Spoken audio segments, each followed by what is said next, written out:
नीचे जी से जुड़ल बा, मते जी से जुड़ल बा। इ निर्गुणों से बढ़िया चीज है कि इ समझे वाली बात बा, समाज में सुधारे वाली बात बा।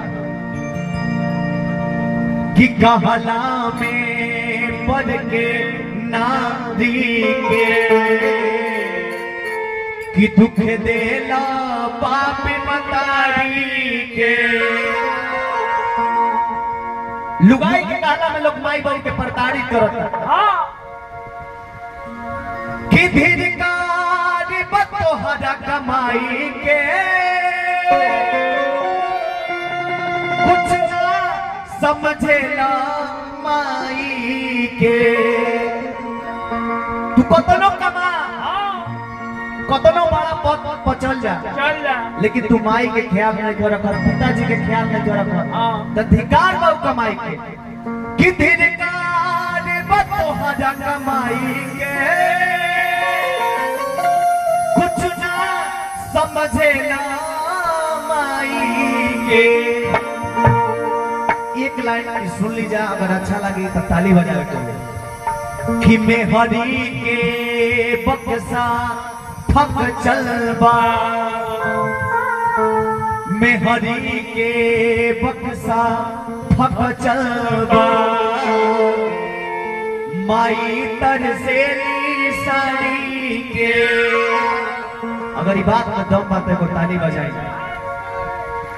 कि कहला में पढ़ के नारी के दुख देला पाप मतारी के। कि बाबूजी रोएले दुआरा पर, कि दवाई के बिना पुअरा पर। तो बेटा इंजीनियर हमें कहाँ रहले भाई, तो उनका पोस्टिंग मुंबई में बा। इंजीनियर तो बड़ा, लेकिन वो ई नहीं कर देखा कि हमार जन फर्ज बा माता पिता के सेवा करना, ओकरो करे के बाकी ना। सही बात बा यार, समय पर करे के दवाई खातिर पैसा ना आई। कि बाबूजी रोएले दुआरा पर, कि दवाई के बिना पुअरा पर। लेकिन शत्रुघ्न भैया, विमल भैया, अगर बाबूजी नौकरिया हो पेंशन आवत हो तो ध्यान दें जाए बात के।